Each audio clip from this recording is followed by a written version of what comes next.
నమస్తే. శ్రీ గురుభ్యో నమ. శ్రీమాత్రే నమ. ఆదిత్యాయ చ సోమాయ మంగళాయ బుధాయ గురు శుక్ర శనిభ్యే రాహవే కేతవే నమ. పంచగ్రహ కూటమి ఇది ప్రస్తుతం మనం ఎక్కడ విన్నా, ఎక్కడ మనం చూస్తున్నా ఈ మాట వినబడుతూ ఉంది. పంచగ్రహ కూటమి అంటే ఏంటి? 5 గ్రహాలు ఒక చోట ఉండడం. మరి ఈ 5 గ్రహాలు ఎప్పుడు లేవా? ఎందుకీ సందేహాలు? ఎందుకు ఇంతమంది ఇన్ని రకాలుగా చెప్తున్నారు?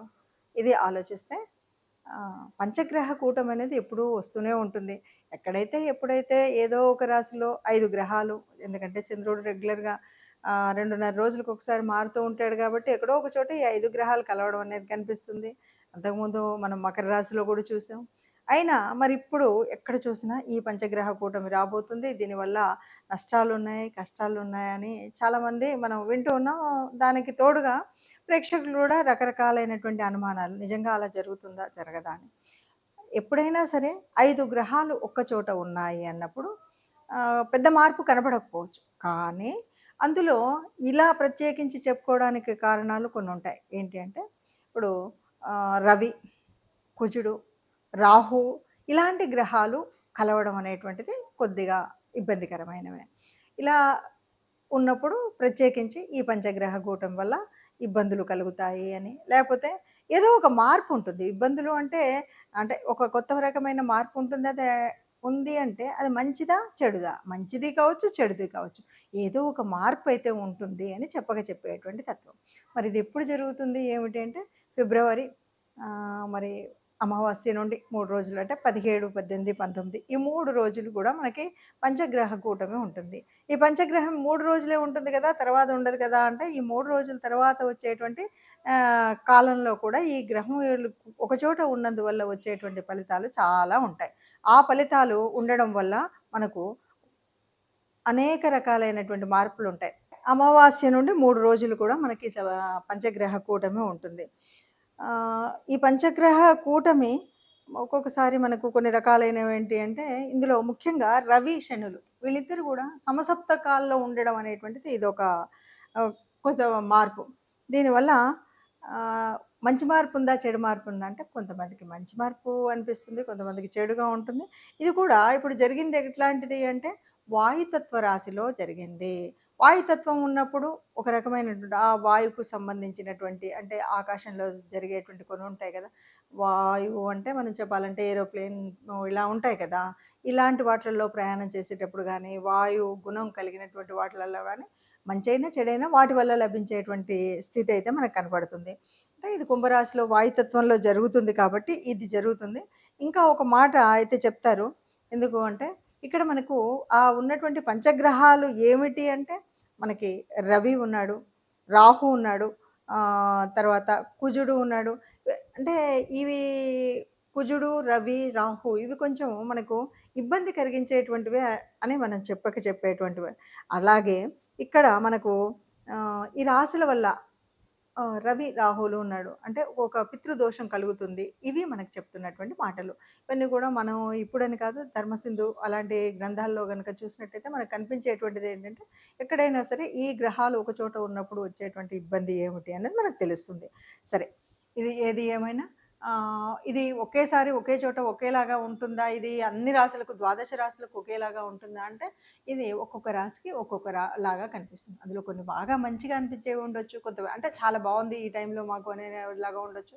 కొంతమందికి యథావిధిగా ఉంది, ఇంతకుముందు ఎలా ఉందో ఇప్పుడు ఇలాగే ఉంది అనిపించవచ్చు. మరికొంతమందికి చాలా కష్టతరంగా, క్లిష్టతరంగా ఉంది అన్నట్టుగా ఉండొచ్చు. మరి ఈ తేడాలు ఎలా ఉన్నాయి, ఎవరికి ఎలా ఉంటాయో ఒక్కొక్క రాశికి మనం అంటే ద్వాదశ రాశుల వరకు ఎలా ఉన్నాయో చూద్దాం. తదుపరి రాశి కన్యా రాశి. కన్యా రాశి వారికి ఈ పంచగ్రహ కూటం వల్ల ఎలా ఉంది అంటే ఈ పంచగ్రహ కూటమి ఎక్కడ జరుగుతుంది మనకి కుంభరాశిలో జరుగుతుంది. కుంభరాశి కన్యరాశి వారికి ఎన్నో స్థానం అవుతుంది? షష్టమ స్థానం అవుతుంది. షష్టమం ఏం చెప్తుంది అంటే శత్రు, రోగ, రుణ ఇవి కదా మనకు చెప్పేటువంటిది. అయితే మరి ఇప్పుడు వీళ్ళకి ఎలా ఉంది దీనివల్ల అంటే చెప్పాలంటే బంపర్ ఆఫర్ వీళ్ళకే అండి. చక్కగా అన్నింట్లలో లాభం. అంటే ఇప్పటి వరకు శత్రువులు ఏదన్నా నష్టం చేయాలంటే వీళ్ళకి లాభమే కలుగుతుంది. శత్రువులు ఏదో చేయబోవాలి అనుకుంటే ఆ శత్రువులు మిత్రులవుతారు. లేదంటే శత్రుత్వం వల్ల కూడా కొన్ని లాభాలు కలిగేటువంటి అవకాశం ఉంటుంది. అలాగే ఆరోగ్యరీత్యా ఏ రకమైనటువంటి రోగాలు లేకుండా ఉన్న రోగాలు కూడా తగ్గేటువంటి అవకాశం ఉంటుంది. ఇక రుణాలు అంటే మనకున్నటువంటి రుణాలను తీర్చేటువంటి అవకాశం ఉంటుంది. లేదా మనకేదైనా అవసరం ఉండి కొత్త రుణాలు తీసుకోవాలంటే దొరికేటువంటి అవకాశం ఉంటుంది. ఈ రకంగా మరి కన్యా రాశి వారికి ఇప్పుడు ఉన్నటువంటి ద్వాదశ రాశులన్నింటిలో కూడా చాలా మంచి జరిగేటువంటిది ఎవరికి అంటే ఈ పంచగ్రహ కూటం వల్ల కన్యా రాశి వారికే. మరి చాలా మంచి జరుగుతుంది కదా! అంటే ఎందులో జరుగుతుంది మంచి అంటే మనకి జీవితంలో ఏమేంటండి మనకు మంచి అని అనిపించేటువంటి నా ఇల్లు బాగుంది, నేను బాగున్నాను, నా భార్యాభర్తలు మేమిద్దరం బాగున్నాము, బాగున్నట్టే కదా! మరి అలాగే బాగుంటారు. అంతేనా అంటే సంతానం, ఉద్యోగం, వ్యాపారం, చుట్టుపక్కల ఉండేటువంటి సమాజం వీళ్ళందరితో కలిసి ఉంటే మన జీవితం బాగున్నట్టే. మరి అలాగే ఉంటాం. అలాగే ఉన్నప్పటికి కూడా మరి జన్మజాతకంలో ఎలా ఉందో తెలియదు. మరి పంచగ్రహాల్లో బాగుంది కదా! ఇంక నేనేం చేసినా చెల్లుతుంది అని మనం కొంచెం శృతి మించి రాగాన పడితే కష్టం వస్తుంది. మరి అలాంటివి కూడా రాకుండా మనం మన జాగ్రత్తలో మనం ఉండాలంటే ఏం చేయాలి?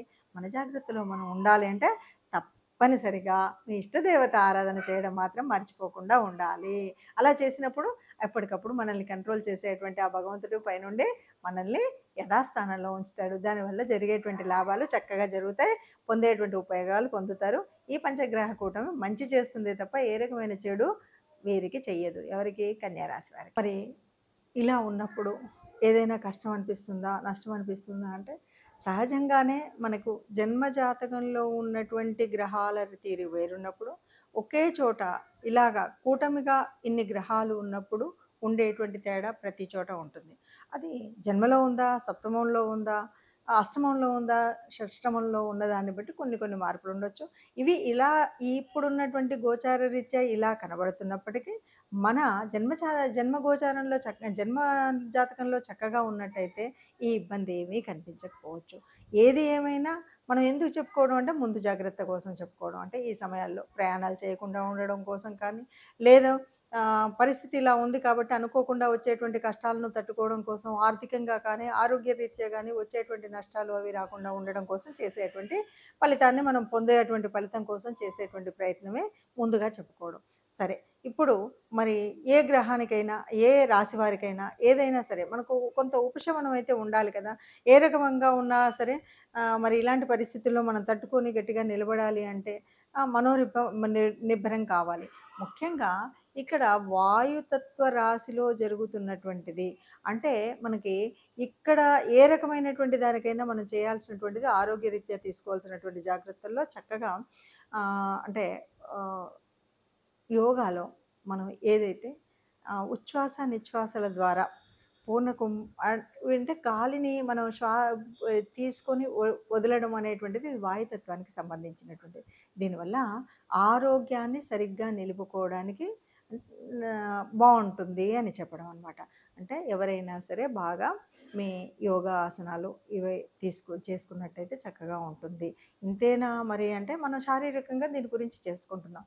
కానీ గ్రహాలు అనుకూలించలేదు కాబట్టి ఆ దైవానుగ్రహము కావాలి, గ్రహాల యొక్క అనుకూలత కూడా కావాలి. కాబట్టి తప్పనిసరిగా ఈ 3 నెలలు ఏ రాశి వారైనా వీలైనప్పుడల్లా మనం నవగ్రహ మండపానికి వెళ్ళడం అనేటువంటిది కనుక చేసినట్టయితే ఇబ్బంది లేకుండా ఉంటుంది. నవగ్రహ మండపానికి వెళ్ళడం, నవగ్రహాల చుట్టూ ప్రదక్షిణ చేయడం, ఇలా చేయడం. అలా కాదు, ఈ మధ్య కాలంలో మనకి ఏదైనా పండుగ వచ్చినప్పుడు శివరాత్రి వస్తుంది, లేదు శివరాత్రి దాటిపోయింది, ఈ మాసం అంతా ఉంది అనుకున్నప్పుడు కూడా అంటే ఈ మాసంలో మనం ఎప్పుడైనా ఆరాధించవచ్చు. కాబట్టి మనం చేయాల్సింది ఏమిటి అంటే ఏదైనా సరే దానం, ధర్మం.